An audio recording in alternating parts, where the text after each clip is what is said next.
Probable candidature du président de la transition malienne, le colonel Assimi Goïta veut-il assurer ses arrières? La suite juste après le générique. Salut les amis, salut tout le monde. Bienvenue une fois de plus sur votre meilleure chaîne d'information en temps réel, Neo TV. Nous vous remercions d'être de plus en plus nombreux à nous suivre. Pour les nouveaux, veuillez cliquer sur le bouton s'abonner, activer la cloche de notification pour ne rater aucune de nos prochaines vidéos.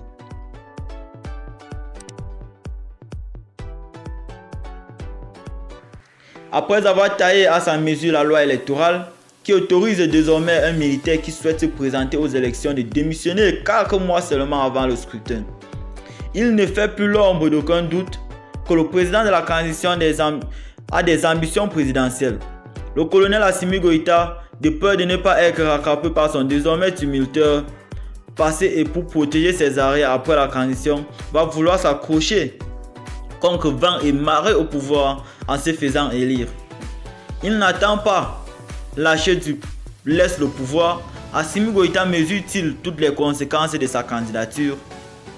Ne pourrait-il pas faire comme ATT en organisant les bonnes élections et se retirer quitte à être sollicité par le peuple? Quels sont les probables dossiers qui hanteront le sommeil d'Assimi Goïta s'il n'est pas au pouvoir?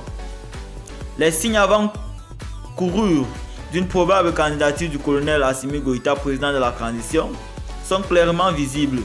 Il s'agit encore autre de la loi électorale taillée à sa mesure, ensuite des actions dites humanitaires, mais au ralent politique et électoraliste, comme la réalisation des forages, enfin, la différence de nomination de quelques militaires ou civils au sein de l'administration pour lui faciliter la victoire.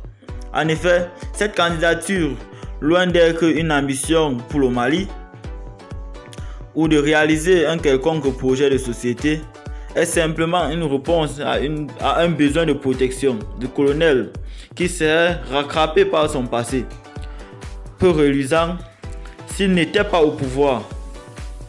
Sa requête, au lieu d'être dorée et tranquille comme celle de Mbandao, serait plutôt un long fleuve troublé, car les dossiers qui pourraient constituer des faits à lui rapprocher et qui sont susceptibles de poursuites de jugement sont nombreux aujourd'hui.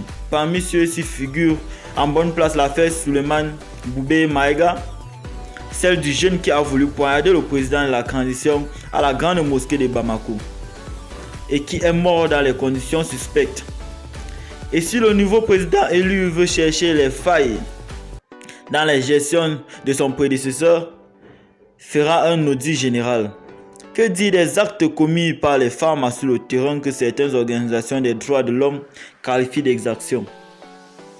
S'agissant de l'affaire Souleymane Boubé Maïga, SBM, elle est consécutive à l'achat d'un avion présidentiel et des équipements militaires pour l'armée. Alors que l'affaire avait été close sans suite sous IBK. Au nom de la lutte contre la corruption, les autorités de la transition l'ont déterré pour arrêter et incarcérer. Pour rappel, SBM était ministre de la Défense et des anciens combattants au moment des faits. Inculpé pour détournement des biens publics, faux et usage de faux. L'ancien premier ministre est mort en détention sans être jugé. Ses parents, amis et camarades du parti ont crié à l'assassinat et décidé de porter plainte contre X. Cette affaire va être véritablement boulet rouge dans les mains du président de la transition.